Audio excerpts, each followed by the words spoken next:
আল্লাহর নবী মুহাম্মদুর রাসূলুল্লাহ সাল্লাল্লাহু আলাইহি ওয়াসাল্লাম তবুকের যুদ্ধের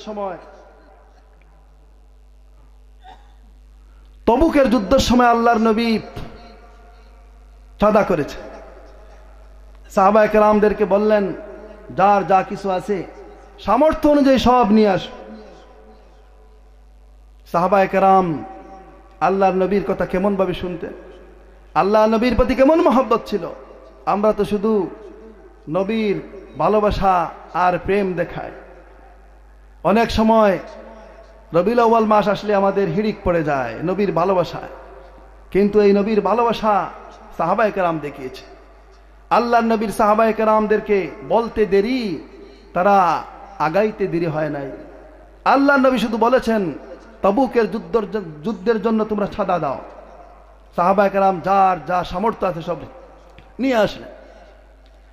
আল্লাহর নবী মুহাম্মদুর রাসূলুল্লাহ সাল্লাল্লাহু আলাইহি ওয়াসাল্লাম সাইয়্যিদুনা উমর রাদিয়াল্লাহু তাআলা আনহুকে জিজ্ঞেস করলেন, উমর তুমি কি নিয়ে এসেছো আমার দরবারে, তোমার পক্ষ থেকে কি নিয়ে আসলে? সাইয়্যিদুনা উমর রাদিয়াল্লাহু তাআলা আনহু বললেন, ইয়া রাসূলুল্লাহ, হে আল্লাহর নবী, আমার সম্পদকে আমি অর্ধেক আমার সন্তান সন্ততির জন্য, আমার পরিবারের জন্য রেখে আমি অর্ধেক নিয়ে এসেছি। আল্লাহর নবী খুশি হলেন। এইভাবে সাহাবায়ে কেরামদের থেকে তিনি কারগুজারি নিলেন। সর্বশ্রেষ্ঠ উম্মতের মধ্যে যে ব্যক্তি সাইয়্যিদুনা সিদ্দিক আকবর রাদিয়াল্লাহু তাআলা আনহু, আল্লাহর নবীর সফরের সাথী, হিজরতের সাথী, যাকে জান্নাত পেয়ে খুশি হবে, জান্নাতীরা জান্নাতে যাওয়ার পর খুশি হবে, আর আবু বকরকে জান্নাত পেয়ে জান্নাত খুশি হয়ে যাবে।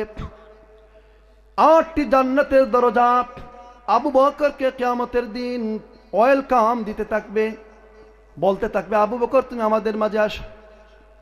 আল্লাহর নবীর সর্বশ্রেষ্ঠ সাহাবী হযরত সাইয়্যিদুনা সিদ্দিক আকবর রাদিয়াল্লাহু তাআলা আনহু, যাকে জান্নাত পেয়ে খুশি হবে।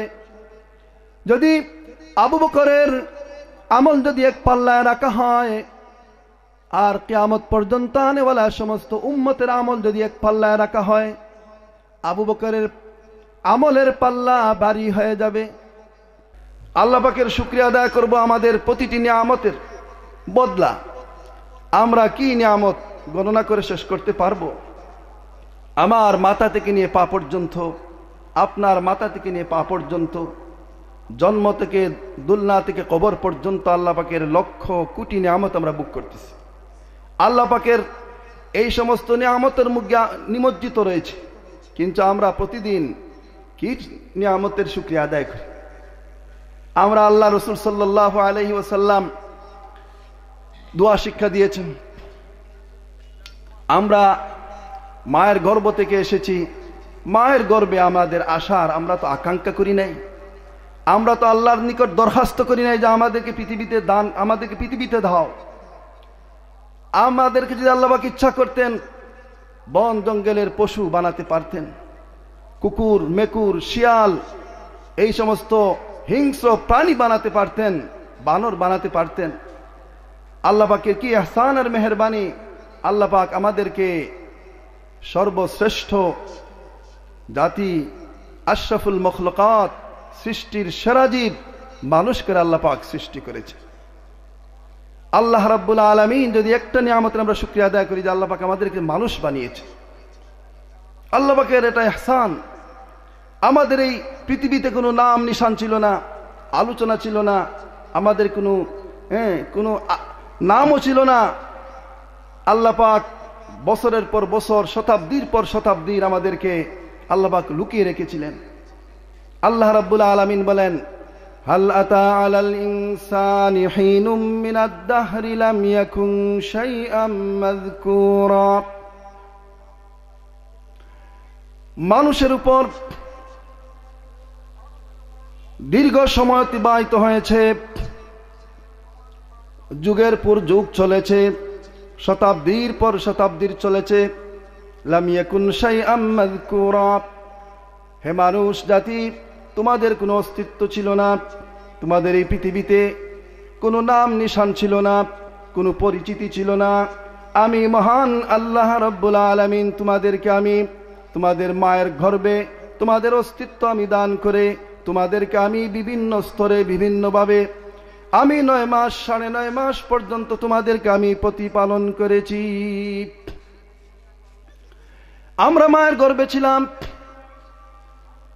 মহান আল্লাহ রাব্বুল আলামিন বলেন, তোমাদের মা বাবার বীর্য থেকে তোমাদেরকে আমি সৃষ্টি করেছি। আমি শুক্রবিন্দু থেকে আমি রক্তপিণ্ডে পরিণত করেছি। সেই রক্তপিণ্ডকে আমি আবার গোশতে পরিণত করেছি। সেই গোশতপিণ্ডের উপর আমি তোমাদের অবয়ব সৃষ্টি করেছি, তোমাদের দেহ আকৃতি দিয়েছি। সুম্মা খালাকনান নুতফাতা আলাকাতান ফাখালাকনাল আলাকাতা মুযগাতান ফাখালাকনাল মুযগাতা ইযামান ফাকাসাউনাল ইযামা লাহমা। বিভিন্ন স্তরে প্রতি 40 দিন পর পর এক একটি অবস্থার পরিবর্তন হয়েছে। আল্লাহ রাব্বুল আলামিন একটি নিকৃষ্ট পানি ইয়াখরুজু মিন বাইনিস সুলবি ওয়াত তারাইব বলতেছেন যে পানি আল্লাহ পাক তোমাদেরকে তোমাদের পিতার মেরুদণ্ড থেকে বের করে এনেছেন। সেই নুতফা, সেই বীর্য, এই নুতফার কথা আল্লাহ পাক বলতেছেন, আলাম নাখলুকুম মিন মাইম মাহিন। আমি কি তোমাদেরকে নিকৃষ্ট পানি থেকে সৃষ্টি করি নাই বান্দা? তোমাকে আমি নিকৃষ্ট পানি থেকে সৃষ্টি করেছি। এই নিকৃষ্ট পানি বেরুবার পর গোসল ফরজ হয়ে যায়। তোমার মাতা পিতা সেই বীর্যকে স্পর্শ করতে তারা ঘৃণাবোধ করেছে। এমন নিকৃষ্ট পানি থেকে আমি তোমাকে অস্তিত্ব দিয়েছি।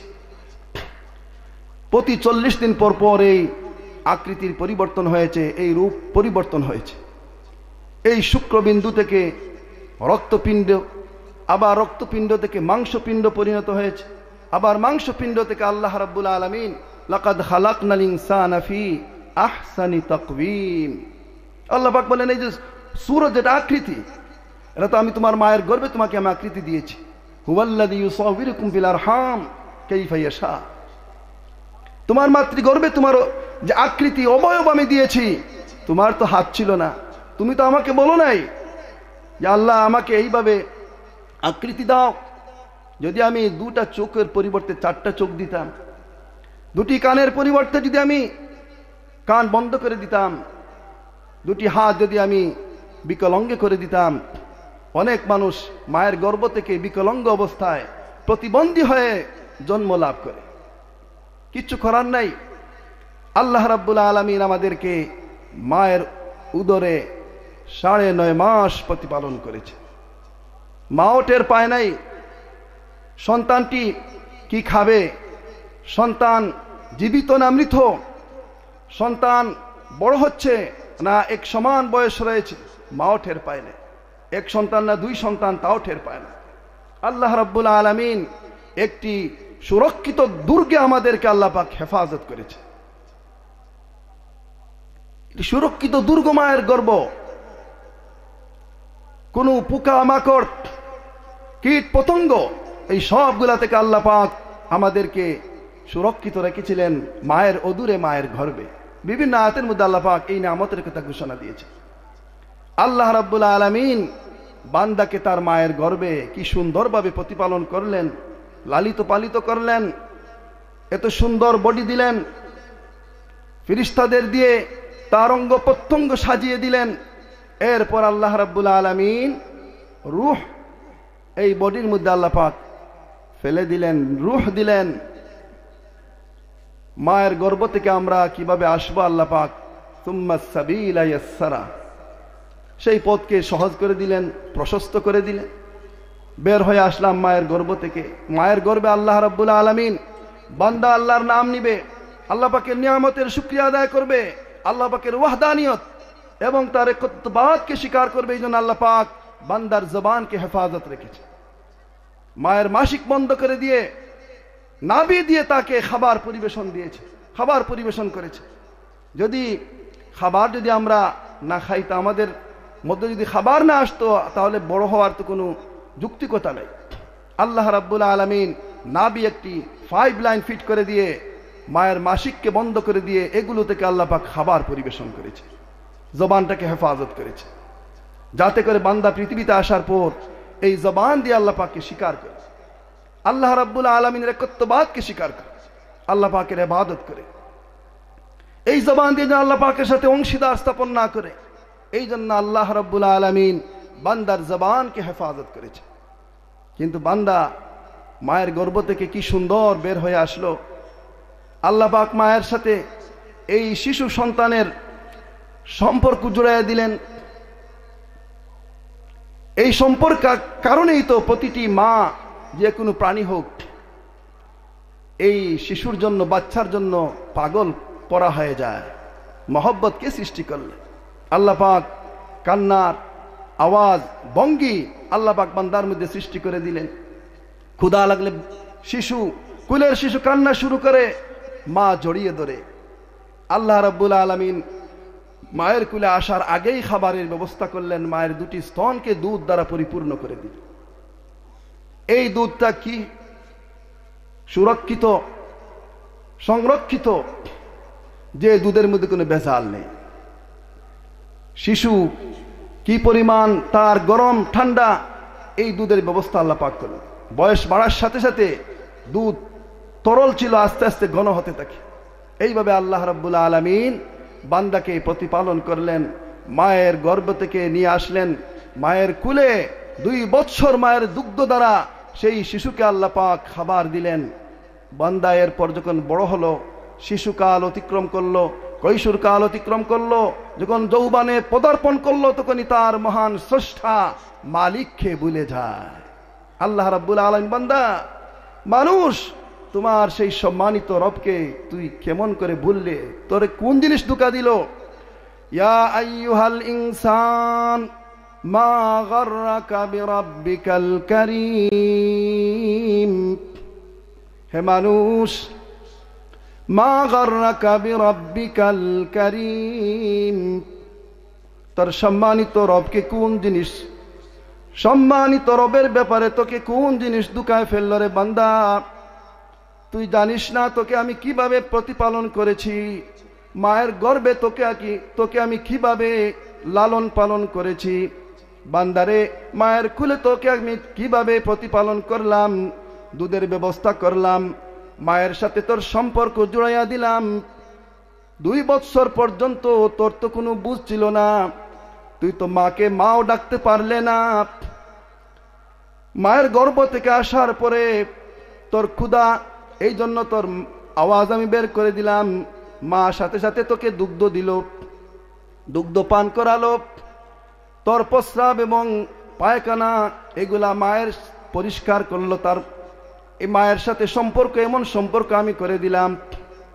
তোকে কোন জিনিস, তোর সম্মানিত রবের বেলায় তোকে ধোঁকায় ফেললো। ইয়া আইয়ুহাল ইনসান মা গাররাকা বিরাব্বিকাল কারীম আল্লাযী খালাকাকা ফাসাওয়াকা ফাআদালাক ফি আইয়ি সূরাতিন মা শাআ রাক্কাবাক।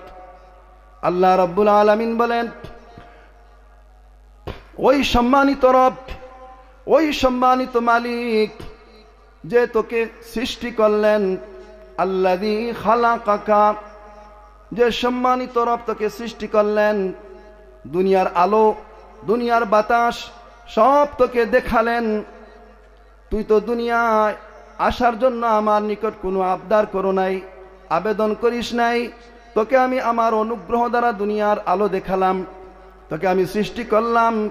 শুধু সৃষ্টি করি নাই, আল্লাযী খালাকাকা ফাসাওয়াকা, তোর অঙ্গ প্রত্যঙ্গকে আমি সুবিন্যস্ত করেছি রে বান্দা। তোর বডি কিরূপ হবে, বডির তুলনায় তোর মাথাটা কিরূপ হবে, হাত পা এবং হাত পায়ের তুলনায় আঙ্গুলটা কেমন হবে, এই সবগুলো আমি সুবিন্যস্ত করলাম। ফাআদালাকা, ভারসাম্য রক্ষা করে আমি এক একটি অঙ্গ তোর মধ্যে আমি ফিট করে দিলাম। মাথাটা যদি বান্দার দেহের তুলনায় যদি মাথা মটকার মতো হতো, তা আমরা মাথা নিয়ে এই সমস্যায় পড়ে যেতাম। অনেক মানুষ আমরা দেখতে পাই, তার বডির তুলনায় মাথাটা অনেক বড়, মাথা নিয়ে এই সমস্যা। মা বাপের জন্য বিরাট একটি পরীক্ষা। আমাকে আপনাকে আল্লাহ রাব্বুল আলামিন এমন সুন্দরভাবে অবয়ব দিলেন, ভারসাম্য রক্ষা করে আল্লাহ রাব্বুল আলামিন সৃষ্টি করলেন। আল্লাহ পাক বলেন, আল্লাযী খালাকাকা ফাসাওয়াকা ফাআদালাক, ভারসাম্য রক্ষা করে আমি তোকে সৃষ্টি করলাম, তোর ব্রেন দিলাম, ব্রেন দ্বারা তুই আমাকে চিনতে পারিস, তোর ব্রেন দ্বারা তুই আমার কুদরতের নিদর্শনাবলী তুই একটু গবেষণা করতে পারিস রে বান্দা।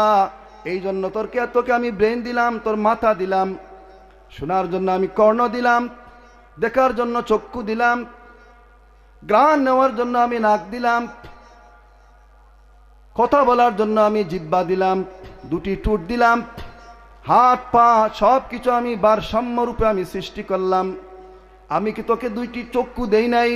আলাম নাজআল লাহু আইনাইন ওয়া লিসানান ওয়া শাফাতাইন। বান্দারে, তোর জন্য আমি কি দুটি চক্ষু রাখি নাই? দুটি চক্ষু আমি দেই নাই? যার চক্ষু নাই তাকে জিজ্ঞেস কর চক্ষুর কদর, চক্ষুর মূল্য কতটুকু। যার চক্ষু নাই তাকে যদি জিজ্ঞেস করি ভাই চক্ষু কেমন নিয়ামত, ওই অন্ধ ব্যক্তি বলবে যদি পুরা পৃথিবী আমাকে দেওয়া হয় আমি এই পৃথিবী চাই না, কিন্তু যদি আমার একটি নয়ন ফিরে দেওয়া হয় আমি এর থেকেও বেশি সন্তুষ্ট হব। কি বলেন, ঠিক কিনা? এইভাবে আল্লাহ রাব্বুল আলামিন বলেন, দুইটি চক্ষু দিয়েছি রে বান্দা, এই চক্ষু দিয়ে আমার নিদর্শন দেখবে, আমাকে রব হিসাবে তোর চক্ষু দ্বারা আমার কুদরত দেখে, আমার আকাশ জমিন সব কিছু আমার নিদর্শন দেখে তুই আমাকে রব হিসাবে স্বীকার করবে।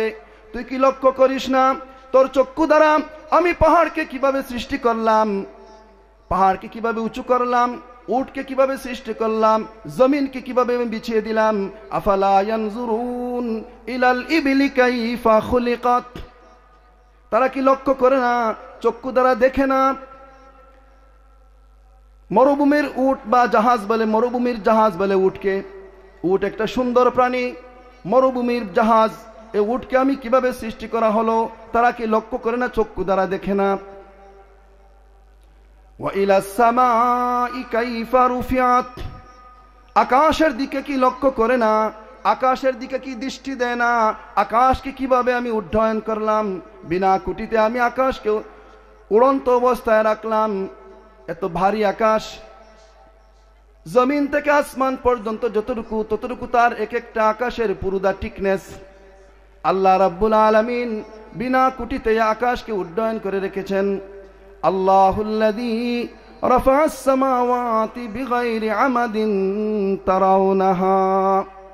আল্লাহ রাব্বুল আলামিন বলেন, আকাশকে আমি বিনা কুটি দ্বারা, বিনা স্তম্ভে আমি আকাশকে উড্ডয়ন করে রেখেছি। তোর চক্ষু দ্বারা কি এটি নজরে পড়ে না? তুই দেখ আমার সৃষ্টিকে। ফানজুর ইলা আথারি রাহমাতিল্লাহ কাইফা ইউহয়িল আরদা বাদা মাউতিহা। আল্লাহ পাক বলেন, এই চক্ষু দিয়েছি তুই আমার নিদর্শনকে দেখবে, আমি আল্লাহর কুদরতকে তুই অবলোকন করবে, এরপর তুই আমাকে রব হিসাবে স্বীকার করবে, ঘোষণা দিবে। তুই কি লক্ষ্য করিস না আকাশের দিকে? বারবার তাকা, কোনো কুত কোনো ত্রুটি আমার আকাশে তুই দেখতে পাবে না। আল্লাহ রাব্বুল আলামিন সূরা মুলকের মধ্যে বিস্তারিত বলেছে, আকাশের দিকে বারবার তাকাও। ফারজিউল বসর, তোর চক্ষু ফিরে আসবে, আমার আকাশে তুই কোনো ত্রুটি দেখতে পাবে না। এই আকাশ আল্লাহ পাকের কুদরতের নিদর্শন। এইভাবে আল্লাহ রাব্বুল আলামিন বলেন, এই চক্ষু দিয়েছি নিয়ামত। ওয়া ইলাল জিবালি কাইফা নুসিবাত। পাহাড়ের দিকে লক্ষ্য কর, চক্ষু দ্বারা থাকা পাহাড়কে কিভাবে আমি খিল মেরে রাখলাম জমিনকে নড়াচড়া না করার জন্য। আল্লাহ পাক অন্যত্র বলেন, আলাম নাজালিল আরদা মিহাদা।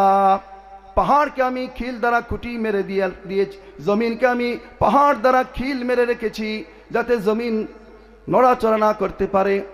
এই পাহাড়ের দিকে তাকা, এই পাহাড় জমিন থেকে কত উঁচু, এই পাহাড়কে সৃষ্টি করলো আল্লাহ রাব্বুল আলামিন বলেন, এই পাহাড় তো আমি আল্লাহ সৃষ্টি করেছি। আল্লাহ রাব্বুল আলামিন বলেন, এই চক্ষু দ্বারা তাকা আমার পৃথিবীর দিকে। ওয়া ইলাল আরদি কাইফা সুতিহাত। পৃথিবীর দিকে তাকা, এই পৃথিবীকে কিভাবে আমি সৃষ্টি করলাম, কিভাবে বিছিয়ে দেওয়া হলো, এই পৃথিবীর মধ্যে কোনো মানুষজন ছিল না, মাটি বলতে কিছু ছিল না, সব কিছু ছিল পানি আর পানি, বুদবুদে পানি, পৃথিবীটা ছিল নিমজ্জিত। আমি বায়তুল্লাহকে সৃষ্টি করলাম, ফিরিস্তাদের দ্বারা বানালাম, আর এই বায়তুল্লাহর চতুর্দিক থেকে মাটি সরতে সরতে ছড়িয়ে ছড়িয়ে সারা পৃথিবীর অস্তিত্ব লাভ করলো। এই পৃথিবীর দিকে তুই তাকাস না। আল্লাহ রাব্বুল আলামিন বলেন, আমি কে বান্দা তোমাকে দুইটি চক্ষু দিয়েছি এইভাবে আমার নিদর্শনাবলী দেখার জন্য। আলাম নাজআল লাহু আইনাইন, বান্দারে তোর জন্য আমি দুটি চক্ষু কি রাখি নাই? দুটি চক্ষু আমি সৃষ্টি করি নাই। ওয়া লিসানাও ওয়া শাফাতাইন, কথা বলার জন্য আমি তোকে জিহ্বা দিয়েছি, এমন একটি জিহ্বা দিয়েছি তার মধ্যে কোনো হাড় নাই। ইন্নাল লিসান জিরমুহু সাগীর ওয়া জুরমুহু কাবীর, এই জিহ্বার মধ্যে কোনো হাড় নাই, স্থূল জিহ্বা আমি দিয়েছি। এই জিহ্বাটা তার এমন একটি অঙ্গ, এটি হলো জিরমুহু সাগীর, সমস্ত অঙ্গের মধ্যে একটি ছোট্ট জিহ্বা, কিন্তু তার গুনাহ এত বড়। জুরমুহু কাবীর, বান্দা এই জিহ্বা দ্বারা, জবান দ্বারা আল্লাহকে অস্বীকার করে, আল্লাহ পাকের ওয়াহদানিয়তকে অস্বীকার করে, আল্লাহ পাকের কিতাবকে অস্বীকার করে, রসুলকে অস্বীকার করে, আল্লাহ পাকের ফিরিস্তাদেরকে অস্বীকার করে। এই জবান তো ছিল, এই জন্য আমি সুরক্ষিত রেখেছিলাম, মায়ের গর্ভে আমি নাপাক থেকে পবিত্র রেখেছিলাম। এই জবান দ্বারা তুই আমাকে স্মরণ করবে। আল্লাহ রাব্বুল আলামিন বলেন, এই জিহ্বা তো আমি আল্লাহ দিয়েছি, যদি আমি জিহ্বাটা না দিতাম কথা বলার তো কোনো ক্ষমতা ছিল না। এখন আমরা দেখি অনেক সময় মানুষ যখন স্ট্রোক করে জিহ্বা চলে যায়, বাক শক্তি চলে যায়, অঙ্গ হানি হয়ে যায়, হাঁটতে পারে না, সাইট অবশ হয়ে যায়, জিহ্বা দ্বারা কথা বলতে পারে না। এই জিহ্বার শক্তি কে দিল? কথা বলার শক্তি কে দিলেন? আল্লাহ রাব্বুল আলামিন। এইভাবে যদি আমরা এক একটি নিয়ামতকে নিয়ে আলোচনা করি, রাত শেষ হয়ে যাবে, আমার হায়াত শেষ হয়ে যাবে। আল্লাহ পাক বলেন, ওয়া ইন তাউদ্দু নি'মাতাল্লাহি লা তুহসুহা, বান্দারে যদি তুমি গণনা করো আমার নিয়ামত সমূহকে, গণনা করতে করতে তোমার জীবন শেষ হয়ে যাবে, আমার নিয়ামত শেষ করতে পারবে না। গনে গনে তুমি আমার নিয়ামত শেষ করতে পারবে না।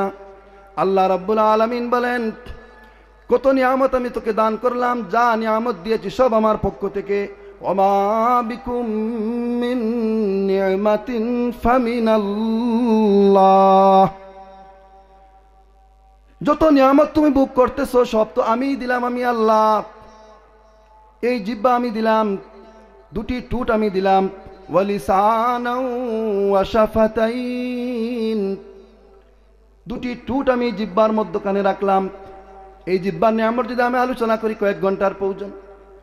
চতুর্দিকে জিহ্বার পাহারাদার রয়েছে, দাঁত রয়েছে, সারি সারি দাঁত, কিন্তু আমরা তো কোনোদিন দাঁত আমার জিহ্বাকে আঘাত করলো না। ফিরিস্তারা জিহ্বার হেফাজতের জন্য রয়েছেন। লাহু মুআক্কিবাতুম মিন বাইনি ইয়াদাইহি ওয়া মিন খালফিহি ইয়াহফাজুনাহু মিন আমরিল্লাহ, আল্লাহ পাকের দায়িত্বশীল ফিরিস্তারা নিয়োজিত রয়েছেন। বান্দা যখন ঘুমে যায়, এই বান্দার জবানকে হেফাজতের জন্য আল্লাহ পাক ফিরিস্তা নিয়োজিত রেখেছেন। চক্ষুকে হেফাজতের জন্য, বান্দার চক্ষু হেফাজতের জন্য আল্লাহ পাক ফিরিস্তা নিযুক্ত করেছেন। কানকে হেফাজতের জন্য একদল ফিরিস্তা আল্লাহ পাক নিয়োজিত রেখেছেন। এইভাবে প্রতিটি অঙ্গ প্রত্যঙ্গের হেফাজতের জন্য আল্লাহ রাব্বুল আলামিন ফিরিস্তাদেরকে আল্লাহ পাক পাহারাদার হিসাবে নিযুক্ত করেছেন। যুন্নুনে মিসরি রাহমাতুল্লাহ আলাইহি একটি ঘটনা বর্ণনা করেন, আপনারা শুনে অবাক হবেন। যুন্নুনে মিসরি রাহমাতুল্লাহ আলাইহি নদীর কিনারা দিয়ে তিনি হাঁটতেছেন, নদীর কিনারায় কিনারায় যেতেছেন, নদীর পাড় দিয়ে যেতেছেন। হঠাৎ তিনি লক্ষ্য করলেন একটি বিচ্ছু ছুটাছুটি করতেছে তার সামনে। হযরত যুন্নুন মিসরি রাহমাতুল্লাহ আলাইহি এই বিষধর বিচ্ছুকে দেখার, তার তামসা দেখার জন্য তিনি অধীর আগ্রহ নিয়ে তিনি দাঁড়িয়ে থাকলেন। হঠাৎ করে দেখলেন এই বিচ্ছুটি নদীর পার বেয়ে নদীর পানির নিকটে চলে গেছে। তিনি লক্ষ্য করলেন ওই বিচ্ছুটি একটি কচ্ছপের উপরে গিয়ে ফাল দিয়ে উঠল। নদীর ওপার থেকে একটি কচ্ছপ একটি খেওয়ার মতো সে অপেক্ষমান, আর এই বিচ্ছুটি দৌড় দিয়ে সেই কচ্ছপের উপর উঠল। তিনি আরো একটু আবেগ আপ্লুত হলেন, কি ব্যাপার, এই বিচ্ছু এতক্ষণ দৌড়াদৌড়ি করলো, আর এখন আবার কচ্ছপটা এখানে দাঁড়ানো অবস্থায় নৌকার মতো মাঝি খেওয়ার মতো, আবার এই বিচ্ছুটি লাফ দিয়ে উঠে গেল কচ্ছপের উপর। তিনি আর একটু উদ্গ্রীব হলেন, এই ঘটনা কি, ব্যাপারটা কি, আল্লাহ পাকের কুদরতের আজকে একটি নিদর্শন দেখা যাবে। হযরত যুন্নুন মিসরি রাহমাতুল্লাহ আলাইহি লক্ষ্য করলেন ওই কচ্ছপটি বিষধর বিচ্ছুকে নিয়ে নদী পার হতেছে। তিনিও সাথে সাথে কাপড় ভিজিয়ে তিনিও নদীতে ঝাঁপ দিলেন। আজকে আল্লাহ পাকের কুদরতের নিদর্শন দেখব। দেখলেন আস্তে আস্তে করে ওই কচ্ছপটি এই বিষধর বিচ্ছুকে নিয়ে নদী পার হয়ে গেল। তিনিও সাথে সাথে পার হলেন। নদীর ওপারে গিয়ে সেই কচ্ছপটি নদীর ওপারে বিচ্ছুকে দাঁড় করিয়েছে, পার করে দিল। বিচ্ছু আবার দৌড়ানো শুরু করলো। হযরত যুন্নুন মিসরি রাহমাতুল্লাহ আলাইহি দেখলেন তিনিও পিছনে পিছনে চলতেছেন। হঠাৎ গিয়ে দেখলেন কি জঙ্গলের মাথায় একটি মানব সন্তান ঘুমিয়ে আছে, মুখ খুলে ঘুমিয়ে আছে, তার দুটি চক্ষু খোলা। তিনি লক্ষ্য করলেন আরেক দিক থেকে একটি বিষধর সাপ, আলোচ সাপ আসতেছে ওই ব্যক্তিকে দংশন করার জন্য। হযরত নুন মিসরি রাহমাতুল্লাহ আলাইহি তাকালেন। এতক্ষণ তিনি অধীর আগ্রহে ছিলেন বিষয়টি জানার জন্য। এখন তিনি সচক্ষে দেখলেন ওই বিষধর সাপ ওই ঘুমন্ত ব্যক্তিকে দংশন করার জন্য সে ছুটে আসতেছে। সাথে সাথে ওই বিচ্ছু যেটি নদী পার হয়ে গিয়েছিল ওই বিচ্ছু গিয়ে সাপকে দংশন করলো। সাথে সাথে সাপ তার লেজ গুটিয়ে তার জঙ্গলের দিকে চলে গেল। যুন্নুন মিসরি রাহমাতুল্লাহ আলাইহি ওই ব্যক্তিকে, ঘুমন্ত ব্যক্তিকে জাগালেন এবং বললেন, রে আল্লাহর বান্দা, তুমি তো গাছের নিচে জঙ্গলে ঘুমিয়ে আসো, তোমাকে হেফাজতের জন্য আল্লাহ পাক কি কুদরতের নিদর্শন আমাকে দেখালেন। এইভাবে ঘটনা বর্ণনা করলেন। এই ব্যক্তিটি ছিল খ্রিস্টান। এই ঘটনা শোনার পর যুন্নুন মিসরি রাহমাতুল্লাহ আলাইহির হাতে সে ইসলাম ধর্ম গ্রহণ করে নিল। আল্লাহ পাক বলেন, লাহু মুআকিবাতুম মিন বাইনি ইয়াদাইহি ওয়া মিন খালফিহি ইয়াহফাজুনাহু মিন আমরিল্লাহ। আল্লাহ পাকের নিযুক্ত ফেরেশতারা আমাদের প্রতিটি অঙ্গ প্রত্যঙ্গ হেফাজত করতেছেন। আমরা ঘুমিয়ে যাই, আমার অঙ্গের কোনো খবর থাকে না, আমার মুখ খোলা না বন্ধ আমি জানি না, আমার দুটি চক্ষু খোলা না বন্ধ আমি জানি না, আমার প্রস্রাবের পথ, আমার টয়লেটের পথ সব তো খোলা থাকে। আল্লাহ পাক এইগুলো কোনো বিচ্ছু থেকে, বিস্তর কোনো জিনিস থেকে আল্লাহ পাক তার অনিষ্ট থেকে ফেরেশতাদের দ্বারা আল্লাহ পাক হেফাজত করে থাকেন। বলেন সুবহানাল্লাহ। এইভাবে আল্লাহ পাক আমাদেরকে নিয়ামত দিয়েছে। আমরা কত নিয়ামত আলোচনা করি। আল্লাহ পাক বলেন, ওয়া ইন তাউদ্দু নি'মাতাল্লাহি লা তুহসুহা। বান্দারে, তুই যদি আল্লাহর নিয়ামত গণনা করতে থাকিস, তোমার গণনা শেষ হয়ে যাবে, তোমার হায়াত শেষ হয়ে যাবে, কিন্তু আমার নিয়ামত তুমি গুনে গুনে শেষ করতে পারবে না। আল্লাহ রাব্বুল আলামিন আমাদেরকে মায়ের গর্ভ থেকে, মায়ের কুলে নিয়ে আসলেন, মায়ের কুলে আমাদেরকে লালিত পালিত করলেন। আমাদের শৈশবকাল থেকে কৈশোরকাল থেকে আমাদেরকে যৌবনকাল দান করলেন। এই যৌবনকাল থেকে এখন আমরা অনেকে বার্ধক্যকালে, বৃদ্ধকালে উপনীত হয়েছি। কিন্তু এই যৌবনকাল আমি কি করলাম, এটা আল্লাহ পাকের বিরাট নিয়ামত। এই যৌবনকাল সম্পর্কে, হায়াত সম্পর্কে কিয়ামতের দিন আমাকে জিজ্ঞেস করা হবে। আল্লাহর নবী বলেন, কিয়ামতের দিনে কোনো বনি আদম একটি পাও নাড়াতে পারবে না 4টি প্রশ্নের জবাব দেওয়া ছাড়া। প্রথম প্রশ্ন হবে আন উমরিহি ফিমা আফনাহু, তোমাকে দীর্ঘ হায়াত দিয়েছি আমি বান্দা, তোমাকে 60 বছর 70 বছর 80 বছর হায়াত দিয়েছি, এই হায়াত তুমি কোন খাতে ব্যয় করলে? এই প্রশ্নের জবাব দেওয়া ছাড়া বান্দা পা নাড়াতে পারবে না। এই যে হায়াত, এটি আমাদের বিরাট নিয়ামত। আল্লাহ রাসূল অন্য হাদিসের মধ্যে বলেন 5টি নিয়ামত তোমরা গণনা করো, গনিমত মনে করো, বিপরীত দিক থেকে 5টি জিনিস আসার আগে। ইগতানিম খামসান ক্বাবলা খামসিন হায়াতাকা ক্বাবলা মামাতিকা। আল্লাহর নবী বলেন, হে আমার উম্মত, 5টা নিয়ামতকে তোমরা গনিমত মনে করো, বিপরীত দিক থেকে 5টি জিনিস আসার আগে। এর মধ্যে একটি হলো তোমার নিয়ামত, আল্লাহ পাক প্রদত্ত নিয়ামত, একটি হায়াত, লম্বা একটি হায়াত তোমাকে আল্লাহ পাক দিয়েছেন। হায়াতাকা ক্বাবলা মামাতিকা, তোমার মৃত্যু আসার আগে তোমার সেই হায়াতকে তুমি গনিমত মনে করো। এই হায়াতকে তুমি অবহেলায় অযথায় তুমি জেনতেন ভাবে তুমি হারিয়ে ফেলো না। এই হায়াত সম্পর্কে কিয়ামতের দিন প্রশ্ন করা হবে আন উমরিহি ফিমা আফনাহু, হায়াতটা বান্দা তুমি কোন কাতে ব্যয় করলে? 70 বছর 80 বছর 100 বছর 60 বছর 50 বছর, এই যে দীর্ঘ হায়াত তোমাকে আমি দিলাম, এই হায়াতটি তুমি কোন খাতে ব্যয় করলে? কিয়ামতের ময়দানে প্রশ্ন করা হবে। এই প্রশ্নের জবাব না দিয়ে কোনো আদম সন্তান এক পাও আল্লাহ পাকের আদালতের কাঠগড়া থেকে পা নাড়াতে পারবে না। প্রত্যেক মানুষের জন্য মৃত্যু অবধারিত, যে জন্মগ্রহণ করেছে সেই মৃত্যু তার জন্য আসবেই। আল্লাহ পাক বলেন কুল্লু নাফসিন যায়িকাতুল মাউত, প্রত্যেক মানুষ মৃত্যুর পিয়ালা তো পান করতেই হবে। মায়ের গর্ভ থেকে যারা জন্ম নিয়েছে তার মৃত্যু হবেই। মৌতু কাসিন কুল্লু নাফসিন শারিবু কবরু বাইতিন কুল্লু নাসিন দাখিলু, প্রত্যেক মানুষ মৃত্যুর পিয়ালা পান করবে, আর প্রত্যেক মানুষ তো কবরে যেতে হবে, তার আসল জায়গা হলো কবর। এই জন্য আল্লাহর নবী বলেন তোমার মৃত্যু আসার আগে তোমার হায়াতের নিয়ামতকে তুমি গনিমত মনে করো। 2 নম্বরে আল্লাহর নবী বলেন শাবাবাকা ক্বাবলা হারামিকা, এই হায়াতের মধ্যে একটি ইম্পর্টেন্ট গুরুত্বপূর্ণ সময় হলো যৌবনকাল।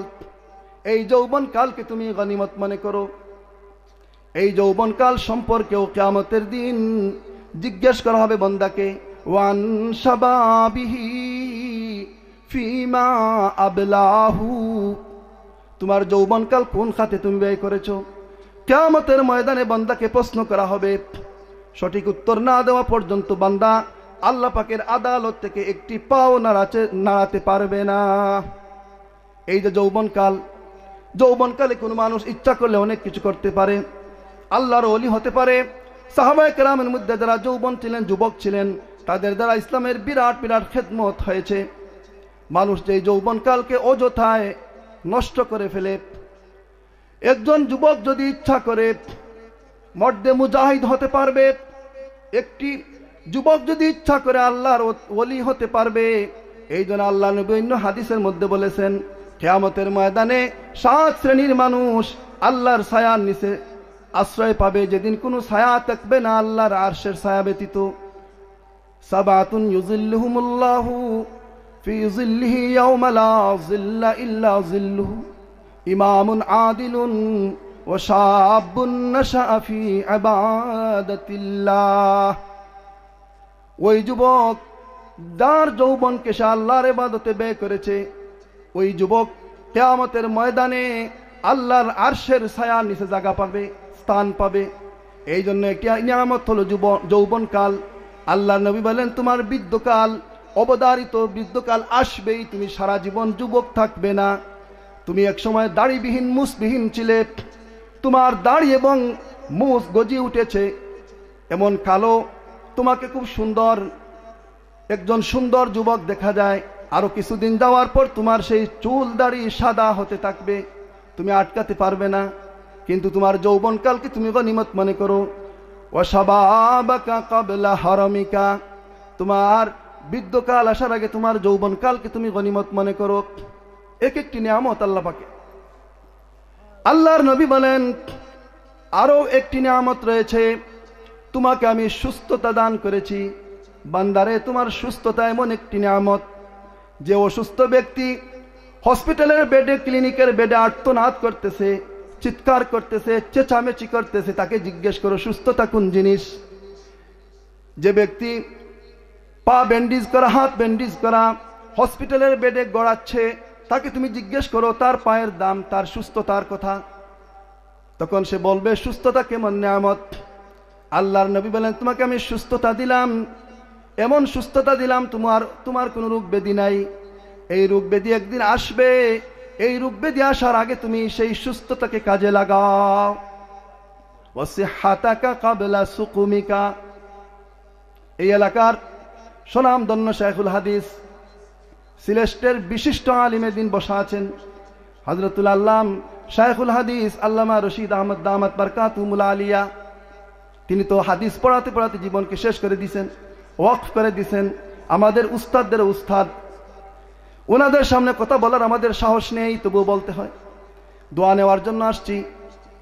এই দোষ করি হযরত মাওলানা রশিদ আহমদ সাল্লাহ পাক তার হায়াতের মধ্যে বরকত দান করুন, আমরা বলি না আমিন। আল্লাহর নবী বলেন সিহাতাকা ক্বাবলা সুকুমিকা, তোমার সুস্থতাকে তুমি নিয়ামত মনে করো, গনিমত মনে করো। ক্বাবলা সুকুমিকা, তোমার একদিন অসুস্থতা আসবেই আসবে। চিকিৎসা বিজ্ঞান বলে মানুষের যখন বয়স বাড়তে থাকে তখন তার মধ্যে বিভিন্ন রোগ ব্যাধি আসতে থাকে। কোনো প্রেশার নাই, 40-এর উপরে যখন বান্দার বয়স পৌঁছে যাবে, মানুষের বয়স যখন 40 ঊর্ধ্ব হয়ে যাবে, অটোমেটিক তার মধ্যে প্রেশার আসবে, প্রেশার হবে, ডায়াবেটিস আসবে, কোলেস্ট্রল হবে, আরো অনেক রোগ ব্যাধি আসবে। কিন্তু 40-এর আগ পর্যন্ত কোনো অসুস্থতা নাই, অনেক মানুষের নাই, আলহামদুলিল্লাহ। কিন্তু এই সিহাত, এই সুস্থতাকে আমরা অবহেলায় কাটাচ্ছি। এই সুস্থ থাকতে আল্লাহ পাকের ইবাদত করতে হবে। একদিন আমি সুস্থ, এই শীতের রাতে আমি শেষ রাত্রে উঠে এই ঠান্ডা পানি যদি ওযু করি আমার কোনো অসুবিধা নেই। কিন্তু একজন বৃদ্ধ মানুষকে জিজ্ঞেস করেন শেষ রাত্রে উঠে পানি ব্যবহার করতে কেমন কষ্ট হয়, যেমন বরফে হাত দিয়েছি। কিন্তু আমি সুস্থ, আমি যুবক, আমি যদি ওযু করি আমার মধ্যে কোনো কষ্ট আমি অনুভব করতে পারবো না। এই জন্য আল্লাহ নবী এই সুস্থতাকে, যৌবন কালকে আল্লাহ পাক আল্লাহ নবী গনিমত বুঝার জন্য উৎসাহিত করেছেন। আল্লাহর নবী বলেন সিহাতাকা ক্বাবলা সুকুমিকা, তোমার রোগ ব্যাধি আসার আগে তুমি তোমার সুস্থতাকে কাজে লাগাও। আমি আপনাদের সামনে আয়াত পড়েছি, ফামান কানা ইয়ারজু লিকা রাব্বিহি ফালিয়ামাল আমালান সালিহা। যে কেউ আল্লাহ পাকের মুলাকাতের আশা রাখে, যারা আল্লাহ পাকের মুলাকাত, কিয়ামতের ময়দানে তার প্রভুর সাথে সাক্ষাতের আশা করবে, তার জন্য উচিত হলো সে নেক আমল করা। ফালিয়ামাল আমালান সালিহা, তাকে নেক আমল করতে হবে, নেক আমল করে তার প্রভুর সান্নিধ্য অর্জন করতে হবে। আমি বলতেছিলাম আল্লাহ পাকের একটি নিয়ামত হলো সুস্থতা। অসুস্থতা আসার আগেই আপনি সুস্থতাকে কাজে লাগাবেন, নিয়ামত এবং গনিমত মনে করবেন। আরেকটি নিয়ামত হলো আল্লাহ পাকের পক্ষ থেকে ফিরাগাকা ক্বাবলা শুগুলিকা, ব্যস্ততা আসার আগে অবসর জীবনকে তুমি কাজে লাগাও, তুমি গনিমত মনে করো। আমরা অনেক সময় অবসর হয়ে যাই, যারা কৃষি কাজ করি, কৃষির একটা সময়কাল আছে। বৈশাখ মাসে ধান উঠার পরে আমার আর কোনো কাজ নেই, সামনে রমজান মাস, আমি যদি অবসর জীবনটা যদি আল্লাহর ইবাদতে আমি যদি নিয়োজিত হয়ে যাই, আল্লাহর একাগ্রতার সাথে যদি আল্লাহ পাকের ইবাদত করি, অবসর জীবনটা আমি যদি কাজে লাগাই, এটা আমার এই নিয়ামতকে আমি গনিমত মনে করা হবে। আমরা অনেক আছি, লেখাপড়ার জীবনে আছি, আমার পারিবারিক সাংসারিক কোনো ঝামেলা নাই। এমন সময় আসবে হয়তো পারিবারিক এবং সাংসারিক ঝামেলা আমাকে ব্যস্ত করে ফেলবে। আমি ইচ্ছা থাকা সত্ত্বেও আল্লাহ পাকের ইবাদত, 5 ওয়াক্ত নামাজ মসজিদে পড়ার আমার সময় হবে না, সুযোগ হবে না। এখন যখন আমার সুযোগ আছে, সময় আছে, আমি অবসর, আমি লেখাপড়া করতেছি, মা বাপ জীবিত আছেন, মাতা পিতার মাথার উপর ফ্যামিলির সব ভাড়াভার, আমার উপর কোনো ভাড়াভার নেই, কোনো দায়িত্ব নেই। এখন আমার সময়, এখন আমার অবসর সময়, আমি আল্লাহ পাকের ইবাদত করব। আল্লাহ রাসূল বলেন ফিরাগাকা ক্বাবলা শুগুলিকা, হে আমার উম্মত, তোমার একদিন এমন অবসর জীবন আর থাকবে না, তোমার মধ্যে এমন ব্যস্ততা দেখা দিবে, তুমি যুবক, তুমি বিয়ে শাদী করবে, তোমার ফ্যামিলি হবে, বাচ্চা হবে, তখন তুমি আর আমাকে ফ্রি মনে ডাকতে পারবে না। যখন তুমি ফ্রি আসো আমাকে ডেকে নাও, আমার ইবাদত করে নাও। ফালিয়ামাল আমালান সালিহা, নেক আমল করে নাও। আরেকটি নিয়ামত আল্লাহর নবী বলেন, গনাকা ক্বাবলা ফাকরিকা। আমরা এই আলোচনায় পরে আসতেছি। আল্লাহ রাব্বুল আলামিন বলেন, যে বান্দা আমার সাথে মুলাকাত করতে চায়, যে বান্দা আমার সাক্ষাৎ পেতে চায়, আমার সান্নিধ্য অর্জন করতে চায়, কিয়ামতের ময়দানে আমার জান্নাতে পৌঁছতে চায়, তার জন্য উচিত হলো ফালিয়ামাল আমালান সালিহা, নেক আমল করে নেওয়া। যত বেশি পারি নেক আমল করে নিব। আল্লাহ পাকের আদেশ নিষেধকে মানব। আল্লাহ পাকের আদেশ মানা এটা ইবাদত, নিষেধাজ্ঞা থেকে বিরত থাকা এটা ইবাদত। আমর বিল মারুফ নাহি আনিল মুনকার করব, সৎ কাজের আদেশ করব, সৎ কাজ থেকে আল্লাহর বান্দাদেরকে আমরা বাধা দিব, এটা নেক আমল, এটা হলো ইবাদত। আল্লাহ পাক বলেন, তোমার ইবাদতের মধ্যে কাউকে শরীক করতে পারবে না। ওয়ালা ইউশরিক বিইবাদাতি রাব্বিহি আহাদা। বান্দারে তোর প্রভুর ইবাদতে আর কাউকে শরীক করতে পারবে না। আমরা মনে করি শিরিক হলো শুধু আল্লাহর জাতের সাথে, সিফাতের সাথে শিরিক করা। আসলে মূলত শিরিক হলো দুই প্রকার, একটি হলো শিরকে জলি আর একটি হলো শিরকে খফি। শিরকে জলি হলো আল্লাহ পাকের সত্তা এবং তার সিফাত গুণাবলীর সাথে শিরিক করা, আর শিরকে খফি হলো রিয়াযুক্ত আমল করাটা শিরকে খফি। শাইখুল হাদিস সাহেব বসে আছে। আল্লাহ রাব্বুল আলামিন এই শিরকে খফি থেকে বান্দাকে বিরত থাকার জন্য আহ্বান জানাচ্ছেন। অন্য আয়াতের মধ্যে আছে, ফাওয়াইলুল লিল মুসাল্লিন আল্লাযীনা হুম ইউরাউন। ওই সমস্ত মুসল্লি ধ্বংস যারা মানুষকে দেখানোর জন্য ইবাদত করে। মুনাফিকদের অভ্যাস ছিল, তারা লোক দেখানোর জন্য ইবাদত করত। ইযা কামু ইলাস সালাত কামু কুসালা ইউরাউনান নাস। আল্লাহ পাক মুনাফিকদের সিফত বর্ণনা করতেছেন। মুনাফিক যখন নামাজে দাঁড়ায় অলসভাবে, অলসতা করে দাঁড়ায়, অলসের মতো দাঁড়ায়। কামু কুসালা, শুধু অলসের মতো দাঁড়াই নাই, ইউরাউনান নাস, মানুষকে দেখানোর জন্য সে ইবাদত করে, মানুষকে দেখানোর জন্য সদকা করে, মানুষকে দেখানোর জন্য সাজদা করে। এটা হলো মুনাফিক ইবাদত। আল্লাহ পাক এই সমস্ত ইবাদত থেকে বান্দাকে বিরত থাকার জন্য বলতেছেন, ওয়ালা ইউশরিক বিইবাদাতি রাব্বিহি আহাদা। আল্লাহ পাকের ইবাদতের মধ্যে আর কাউকে তুমি শরীক করবে না। যে আল্লাহ পাকের মুলাকাত চায় সে আর কাউকে শরীক করবে না। আমাদের 5 নম্বর নিয়ামত হলো, আল্লাহর রাসূল বলেন, তোমরা আরেকটি নিয়ামত আমি আল্লাহ পাক তোমাদেরকে দান করেছেন আমার উম্মত। 5 নম্বর নিয়ামত হলো বিপরীত দিক থেকে এই 5 নম্বর আসার আগে তুমি তোমার সেই নিয়ামতকে গনিমত মনে করো।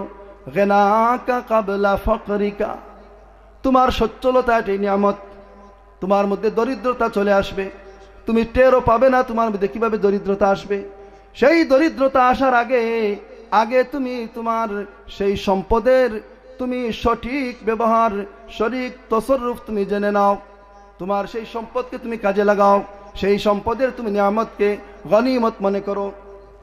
আল্লাহর নবী বলেন, গনাকা ক্বাবলা ফাকরিকা, তোমার দরিদ্রতা তো এক সময় আসবে, তুমি টের পাবে না। এমন মামলায় পড়ে তোমার সহায় সম্পত্তি সব শেষ হয়ে যাবে। এমন হতে পারে, আল্লাহ না করুক, এমন কোনো দুরারোগ্য ব্যাধি যদি এসে যায়, তাহলে তোমার সব সম্পদ শেষ হয়ে যাবে। বান্দা, ওই সম্পদ থাকতে তোমার সম্পদের তুমি গনিমত মনে করো। এই জন্য আমরা যারা সচ্ছল আছি, সচ্ছলতাকে আমরা কাজে লাগাবো। আমার হায়াতে জিন্দেগিকে আমি কাজে লাগাবো, আমার যৌবনকালকে আমি কাজে লাগাবো, আমার সুস্থতাকে আমি কাজে লাগাবো, আমার অবসর জীবনকে আমি কাজে লাগাবো, আমার সচ্ছলতাকে কাজে লাগাবো। কারণ 5টি জিনিস বিপরীত থেকে আসবেই। হায়াত যেখানে সেখানে মৃত্যু অবধারিত, যৌবন যেখানে সেখানে বৃদ্ধকাল অবধারিত, যেখানে সুস্থতা সেখানে অসুস্থতা, যেখানে অবসর সেখানে ব্যস্ততা, যেখানে সচ্ছলতা সেখানে দরিদ্রতা। এই 5টি বিপরীত দিক থেকে আসার আগে আমরা 5টি নিয়ামতের কদর অবশ্যই করব। আল্লাহর নবী আমাদেরকে, আমি একটি হাদিস পড়েছি, সেই হাদিসের অনুবাদ করব। আল্লাহ নবী, আলা আদুল্লুকুম আলা মা ইয়ামহুল্লাহু বিল খাতায়া, আমি কি তোমাদেরকে বলে দিব এমন একটি কথা, এমন একটি বিষয় যার দ্বারা তোমাদের সব গুনাহ মিটে যায়। ওয়া ইয়ারফাউ বিহি দারাজাত, তোমাদের দরজা বুলন্দ হয়, মর্যাদা বৃদ্ধি পায়। সাহাবায়ে কেরাম বললেন, ইয়া রাসূলুল্লাহ, অবশ্যই বলবেন। আল্লাহর নবী বলেন 3টি কাজ করবে, তোমাদের সব গুনাহ আল্লাহ পাক ক্ষমা করে দিবেন, তোমাদের মর্যাদা বৃদ্ধি করবেন। 1 নম্বর হলো ইসবাগুল ওযু আলাল মাকারিহ, তোমার কষ্ট হওয়া সত্ত্বেও তুমি ওযুকে পূর্ণাঙ্গ রূপে ওযু করবে। এখন মাঘের শীত, এই শীতের মধ্যে ওযু করতে কষ্ট, পূর্ণাঙ্গভাবে ওযুর অঙ্গ প্রত্যঙ্গ সব কিছু ধুইতে হবে। যদি একটি লোম পরিমাণ ওযুর জায়গা যদি শুকনা থেকে যায়, আমার আপনার ওযু হবে না। আর যদি ওযু না হয় তো নামাজ হবে না। লা সালাতা ইল্লা বিতহুরিন, তাহারত ছাড়া তো নামাজ হয় না। এই জন্য আল্লাহর নবী বলেন তোমরা ওযু করবে পূর্ণাঙ্গ রূপে। ইসবাগুল ওযু আলাল মাকারিহ, তোমার কষ্ট হলেও তুমি ওযুকে পূর্ণ করবে। 2 নম্বর হলো আল্লাহর নবী বলেন কাসরাতুল খুতা ইলাল মাসাজিদ, অধিক পরিমাণে তোমরা কদম রাখবে মসজিদের দিকে, অধিক হেঁটে হেঁটে তোমরা মসজিদে আসবে। তোমার কদমে কদমে আল্লাহ পাক নেকি দান করবেন, তোমার গুনাহকে ক্ষমা করবেন। 3 নম্বর হলো আল্লাহর নবী বলেন ওয়া ইনতিজারুস সালাতি বাদাস সালাত, কোন বান্দা যদি নামাজের পর আরেক নামাজের অপেক্ষা করে, এক নামাজ পড়ে আসলাম, আরেক নামাজের জন্য আমি অধীর আগ্রহে অপেক্ষা করতেছি, মুয়াজ্জিন আযান শোনার জন্য আমি অপেক্ষা করতেছি। আল্লাহর নবী বলেন এই 3টি কাজ যারা করবে তাদের সব গুনাহকে আল্লাহ পাক ক্ষমা করে দিবেন, আর এই বান্দার মর্যাদা আল্লাহ রাব্বুল আলামিন বৃদ্ধি করে দিবেন। আমরা এই 3টি কাজ করতে রাজি না? এটা তো কষ্টকর। মসজিদে নামাজ আসতেছি, পায়ে হাঁটে আসবে। যারা মসজিদের পাশে সাহাবায়ে কেরাম, বনু সালমা, আরো অন্যান্য গোত্র, তারা আল্লাহ নবীর নিকট আবদারকে, তারা মসজিদ থেকে অনেক, মসজিদ নববী থেকে দূরে সরা যাওয়ার জন্য আবদার করে, বেশি সওয়াব পাওয়ার জন্য। আল্লাহ নবী বলেন যে যেখানে আছে সেখানেই থাকো, তোমার মসজিদে আসতে তোমার কদম যত বেশি পড়বে তোমার সওয়াব হবে। 3 নম্বর হলো নামাজের অপেক্ষায় থাকা, নামাজের অপেক্ষায় থাকা। এই নামাজের অপেক্ষায় যখন আমরা থাকবো, আমার নামাজের সব আমার আমলনামায় লেখা হবে। যদি আমার সময় থাকে মসজিদে চলে আসলাম, মসজিদে যদি আসি অবসর বসে থাকি, আমি যদি কোনো তিলাওয়াত না করি, নফল নামাজও না পড়ি, আমি যদি কোনো তাসবিহ তাহলিলও না করি, আল্লাহ রাব্বুল আলামিন তার পক্ষ থেকে আমাদেরকে নামাজের সওয়াব দিতেই থাকবে। সুবহান। এই জন্য আমরা এই 3টি কাজ করব ইনশাআল্লাহ। আমি যে 5 নম্বর নিয়ামতটি আলোচনা করব, আমাদেরকে আল্লাহ পাক সচ্ছলতা দিয়েছে। এই সচ্ছলতা আমরা অনেক শরীয়ত বিরোধী কাজে আমরা ব্যয় করতেছি। এটা কিন্তু মাল সম্পর্কে কিয়ামতের দিন 60% একটি প্রশ্ন হবে, তোমার মাল তুমি কোন খাতে ব্যয় করেছো। আন মালিহি ফিমা আনফাকা, মালকে কোন খাতে খরচ করেছো সেটি প্রশ্ন করা হবে কিয়ামতের ময়দানে। এই জন্য আমার মালের সঠিক তসররুফ আমি জানতে হবে। এই যে মাদ্রাসা, আলহামদুলিল্লাহ সময় মর্দান মাদ্রাসা, দশকর তাওয়াক্কুলিয়া হাফিজিয়া মাদ্রাসা, নিজস্ব জায়গার উপর ভবন হচ্ছে। আমরা সবাই একবার বলি না আলহামদুলিল্লাহ। মাদ্রাসার স্থায়ী ভবন হচ্ছে, 4 তলা ফাউন্ডেশন দিয়ে কাজ শুরু হয়ে গেছে আলহামদুলিল্লাহ, বেসমেন্ট হয়ে গেছে, লিন্টার পর্যন্ত কাজ আগিয়ে গেছে আলহামদুলিল্লাহ। আমরা যদি আমরা সবাই হিম্মত করি, এই মাদ্রাসা 4 তলা পূর্ণ করতে কোনো অসুবিধা নেই। জগন্নাথপুর এবং বিশ্বনাথের মানুষ ধনী, বিশ্বনাথ এবং বালাগঞ্জ সহ জগন্নাথপুর, বিয়ানীবাজার, সিলেটের কিছু জায়গা আছে থানা, এগুলা ধনী এলাকা। এখানে মাদ্রাসা মসজিদ শুধু শুরু করতে হয়, পূর্ণ আল্লাহ পাক করে দেয়। আমাদের কাজ হলো শুরু করা, আল্লাহ পাক পুরা করে দিবে। মাদ্রাসার এই ভবনটি হচ্ছে, আমরা সবাই যদি মুক্ত হস্তে একটু আমরা অগ্রসর হই, আল্লাহ পাক তার কুদরতি খাজানা থেকে এইগুলা পূর্ণ করে দেবে। আমরা দোয়া করব ইনশাআল্লাহ, চেষ্টাও করব, দোয়াও করব। আমি নিজে দিব, অন্যকে আমি উৎসাহিত করব। এই চাঁদা করাও সুন্নত, চাঁদা দেওয়াও সুন্নত। আল্লাহর নবী মুহাম্মদুর রাসূলুল্লাহ সাল্লাল্লাহু আলাইহি ওয়াসাল্লাম তবুকের যুদ্ধের সময় তবুকের যুদ্ধের সময় আল্লাহর নবী চাঁদা করেছে। সাহাবায়ে কেরামদেরকে বললেন, যার যা কিছু আছে সামর্থ্য অনুযায়ী সব নিয়ে আস। সাহাবায়ে কেরাম আল্লাহর নবীর কথা কেমন ভাবে শুনতেন, আল্লাহ নবীর প্রতি কেমন মহব্বত ছিল। আমরা তো শুধু নবীর ভালোবাসা আর প্রেম দেখায়। অনেক সময় রবিউল আউয়াল মাস আসলে আমাদের হিড়িক পড়ে যায় নবীর ভালোবাসায়, কিন্তু এই নবীর ভালোবাসা সাহাবায়ে কেরাম দেখিয়েছে। আল্লাহর নবীর সাহাবায়ে কেরামদেরকে বলতে দেরি, তারা আগাইতে দেরি হয় নাই। আল্লাহর নবী শুধু বলেছেন তবুকের যুদ্ধের জন্য তোমরা ছাদা দাও। সাহাবায়ে কেরাম যার যা সামর্থ্য আছে সব নিয়ে আসলেন। আল্লাহর নবী মুহাম্মদুর রাসূলুল্লাহ সাল্লাল্লাহু আলাইহি ওয়াসাল্লাম সাইয়্যিদুনা উমর রাদিয়াল্লাহু তাআলা আনহুকে জিজ্ঞেস করলেন, উমর তুমি কি নিয়ে এসেছো আমার দরবারে, তোমার পক্ষ থেকে কি নিয়ে আসলে? সাইয়্যিদুনা উমর রাদিয়াল্লাহু তাআলা আনহু বললেন, ইয়া রাসূলুল্লাহ, হে আল্লাহর নবী, আমার সম্পদকে আমি অর্ধেক আমার সন্তান সন্ততির জন্য, আমার পরিবারের জন্য রেখে আমি অর্ধেক নিয়ে এসেছি। আল্লাহর নবী খুশি হলেন। এইভাবে সাহাবায়ে কেরামদের থেকে তিনি কারগুজারি নিলেন। সর্বশ্রেষ্ঠ উম্মতের মধ্যে যে ব্যক্তি সাইয়্যিদুনা সিদ্দিক আকবর রাদিয়াল্লাহু তাআলা আনহু, আল্লাহর নবীর সফরের সাথী, হিজরতের সাথী, যাকে জান্নাত পেয়ে খুশি হবে, জান্নাতীরা জান্নাতে যাওয়ার পর খুশি হবে, আর আবু বকরকে জান্নাত পেয়ে জান্নাত খুশি হয়ে যাবে। 8টি জান্নাতের দরজা আবু বকরকে কিয়ামতের দিন ওয়েলকাম দিতে থাকবে, বলতে থাকবে, আবু বকর তুমি আমাদের মাঝে আসো। আল্লাহর নবীর সর্বশ্রেষ্ঠ সাহাবী হযরত সাইয়্যিদুনা সিদ্দিক আকবর রাদিয়াল্লাহু তাআলা আনহু, যাকে জান্নাত পেয়ে খুশি হবে। যদি আবু বকরের আমল যদি এক পাল্লায় রাখা হয়, আর কিয়ামত পর্যন্ত আনেওয়ালা সমস্ত উম্মতের আমল যদি এক পাল্লায় রাখা হয়, আবু বকরের আমলের পাল্লা ভারী হয়ে যাবে। শুধুমাত্র হিজরতের রাত্রিতে যে আবু বকর নবীর জন্য কুরবানি দিয়েছেন, ত্যাগ করেছেন, এই এক রাত্রির ইবাদত যথেষ্ট। যাকে আল্লাহ পাক সম্বোধন করে বলেছেন, ইয ইয়াকুলু লিসাহিবিহি, নবীকে বললেন স্মরণ করো তোমার হে রাসূল, ইয ইয়াকুলু লিসাহিবিহি, নবীর সাথী বললেন আবু বকর। আল্লাহ পাক নবীর সাথী বলতেছেন সাহেব, রফিকে সফর।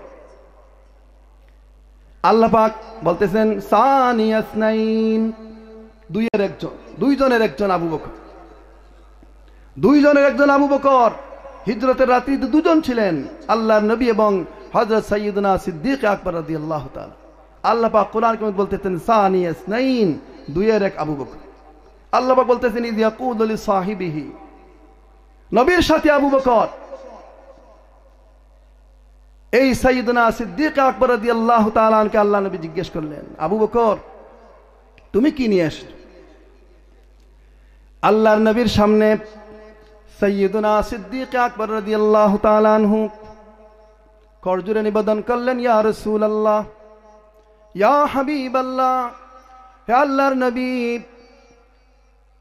আপনি যখন বলেছেন আপনার দরবারে নিয়ে আসার জন্য সদকা এবং চাঁদা দেওয়ার জন্য, আমি আবু বকর বাড়িতে গেলাম, কারো সাথে পরামর্শ করি নাই, আমার সন্তানদের চিন্তা করি নাই, আমার পরিবারের চিন্তা করি নাই, ঘরে যা কিছু আছিল সব কিছু আমি নিয়ে এসেছি, দরবার নবুয়ত সব কিছু হাজির করেছি।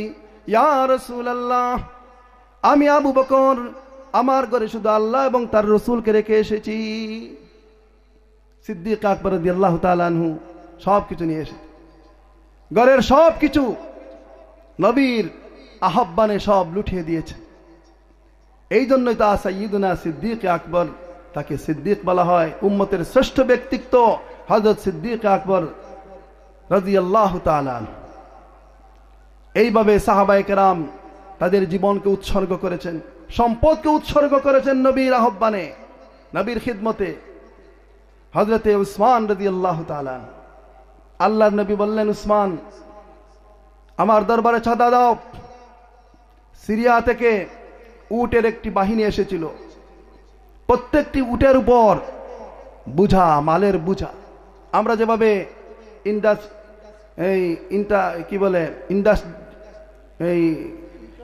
ইন্টারডিস্ট্রিক্ট ট্রাক যেভাবে আমরা মাল বুঝাই করে এক থানা থেকে আরেক থানায় নেই, এইভাবে আগে উট দিয়ে সিরিয়া থেকে বিভিন্ন দেশ থেকে মাল বহন করা হতো। হযরত আবু বকর সিদ্দিক, হযরত উসমান রাদিয়াল্লাহু তাআলা আনহু উটের পাল।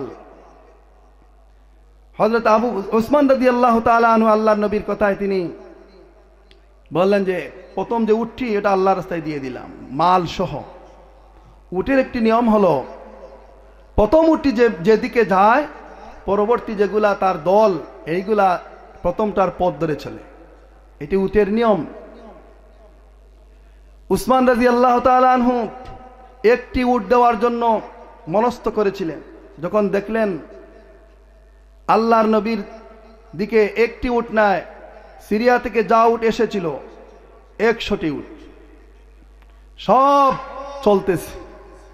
একটুকু মনের মধ্যে আসে নাই যে আমি উসমান তো নিয়ত করেছিলাম একটি উটে, এখন তো আমার সব উট চলে যাচ্ছে। তিনি সব উট আল্লাহর নবীর দরবারে সব সুপুর্দ করলেন। সুবহানাল্লাহ। এইভাবে সাহাবায়ে কেরাম মহব্বতের নিদর্শন দেখিয়েছে। আমরা তো শুধু মহব্বত দেখে, আল্লাহর নবীর মহব্বত সাহাবায়ে কেরামদের সবচেয়ে বেশি ছিল। কেমন ছিল মহব্বত? সুবহানাল্লাহ। নবীকে না দেখলে তারা পাগল হয়ে যেত। নবীর দরবার থেকে চলে গেলে আবার ফিরে আসার আগ পর্যন্ত তারা বেকুল হয়ে যেতেন। হযরত হানজালা রাদিয়াল্লাহু তাআলা, হানজালা মুনাফিক হয়ে গেছে, নাফাকা হানজালা। নবীর প্রেম এতটুকু গভীর ছিল তাদের মধ্যে, নবীর ভালোবাসা। তারা নবীর দরবারে না খেয়ে দিনের পর দিন, রাতের পর রাত শুয়ে থাকতেন। আসহাবে সুফা, গরিব মুহাজিরিনরা সেখানে বসে থাকতেন। এই জন্য মাশাআল্লাহ সদকা এবং চাঁদা আসতেছে আলহামদুলিল্লাহ। আমার এক ভাই মাদ্রাসায় 1000 টাকা দিয়েছেন, বলেন আলহামদুলিল্লাহ। নারায়ে তাকবীর, নারায়ে তাকবীর। এই মাদ্রাসা যতদিন থাকবে এই সময় মর্দান এলাকায় আল্লাহ পাকের রহমত, আল্লাহ পাকের বরকত আসতেই থাকবে। মাদ্রাসা যতদিন থাকবে আল্লাহওয়ালারা সৃষ্টি হবে। আল্লাহওয়ালারা যদি সৃষ্টি না হয় আল্লাহ পাক দুনিয়াকে ভেঙ্গে চুরমার করে দিবেন, কিয়ামত হয়ে যাবে। আল্লাহ নবী বলেন যতক্ষণ একজন ব্যক্তি আল্লাহ আল্লাহ বলনেওয়ালা পৃথিবীতে কায়েম থাকবে, আল্লাহ পাক জমিন আসমান তার কোনো নিজাম তিনি ভঙ্গ করবে না। আসমান তার ঠিকই দাঁড়িয়ে থাকবে, জমিন তার ঠিক মতো কাজ করবে, সূর্য চন্দ্র সবকিছু তার নিজ নিজ দায়িত্ব আদায় করবে। আর যখন আল্লাহ ওয়ালা বলনেওয়ালা থাকবে না, আল্লাহ পাক দুনিয়া সবকিছু ধ্বংস করে দিবে। এই আল্লাহওয়ালা সৃষ্টি হয় কোন জায়গা থেকে? বন্ধুগণ আমার, এই আল্লাহওয়ালা কোরআন করিম তো আল্লাহ পাক হেফাজত করবেন কিয়ামত পর্যন্ত। যত কিতাব এসেছে কোন কিতাবই তো আল্লাহ পাক হেফাজত করেন না। আরো যে 3টি কিতাব আছে, হযরত দাউদ আলাইহিস সালামের প্রতি জবুর কিতাব, মূসা আলাইহিস সালামের প্রতি তাওরাত, ঈসা আলাইহিস সালামের ইনজিল। এই 3টির অস্তিত্ব দুনিয়ায় খুঁজে পাওয়া যায় না। আজকে বাইবেল যে কিতাবটি, যদিও নামে মাত্র বাইবেল, কিন্তু দেখেন কত পরিবর্তন, কত পরিবর্তন হয়েছে। তারা ইচ্ছা মাফিক পরিবর্তন করেছে, নিজ হাতে তারা সেগুলোকে কাটছাট করেছে।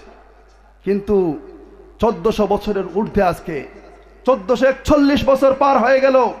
আল্লাহর কোরআন 1400 বছর আগে যেভাবে নাজিল হয়েছিল, আজও আমাদের সামনে সেই কোরআনে কারীম সুরক্ষিত আছে, সংরক্ষিত আছে। সুবহানাল্লাহ। আল্লাহ পাক বলেন আমি কোরআন নাজিল করেছি। ইন্না নাহনু নাজ্জালনা যিকরা ওয়া ইন্না লাহু লাহাফিজুন। কোরআন আমি নাজিল করেছি, কোরআনের সংরক্ষণ আমি আল্লাহ করব।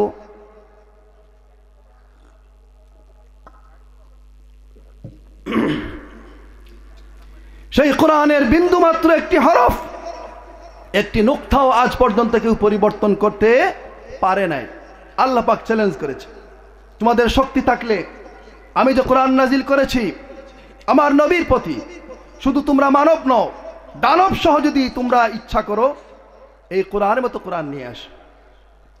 قل إن اجتمعت الإنس والجن على أن يأتوا بمثل هذا القرآن لا يأتون بمثله।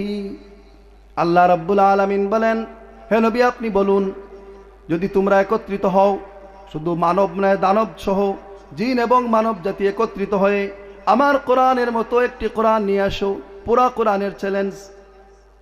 আল্লাহ পাক বলেন, তোমরা তো জিন এবং ইনস তোমরা মিলে আমার কোরআনের মতো কোরআন তো আনতে পারবে না।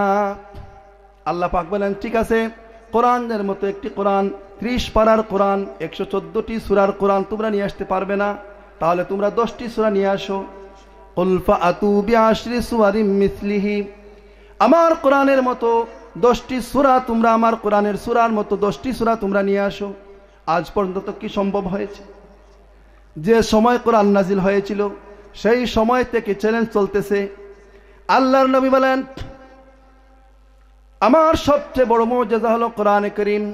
কোরআনে করিম আমার জীবদ্দশায় মুজিজা, আমার তিরুদানের পর কিয়ামত পর্যন্ত আমার মুজিজা হিসাবে এই কোরআনে করিম অক্ষুণ্ণ থাকবে। এই কোরআনে কেউ হাত দিতে পারে নাই। আল্লাহ রাব্বুল আলামিন বললেন, ঠিক আছে, তোমরা 10টি সূরাও পারো নাই, তাহলে একটি সূরা নিয়ে আসো। কুল ফাআতু বিসূরাতিম মিসলিহি, একটি সূরা আমার কোরআনের মতো সূরা নিয়ে আসো। কেউ পারে নাই। যারাই ইচ্ছা করেছিল, যারাই চেষ্টা করেছে, ব্যর্থতায় পর্যবসিত হয়েছে। আবু তাইমুত নবী একবার আল কারিয়াতুর মতো একটি সূরা বানিয়েছিল। তার লোকেরাই তাকে হাস্যকার মনে করেছে। এটি একটি হাস্যকর ব্যাপার। আল ফিলু মাল ফিল মা আদরাকা মাল ফিল, হাতি তো সবাই জানে, এই হাতি আবার কি, তুমি কি জানো হাতি কি? তারা ব্যর্থ হয়েছে। এইভাবে যুগে যুগে যারা এই কোরআন বানানোর চেষ্টা করেছে ব্যর্থতায় পর্যবসিত হয়েছে। এই কোরআন কিয়ামত পর্যন্ত অক্ষুণ্ণ থাকবে। এক ঝাঁক উলামায়ে কেরাম, এক ঝাঁক হাফিজ কোরআনের মাধ্যমে।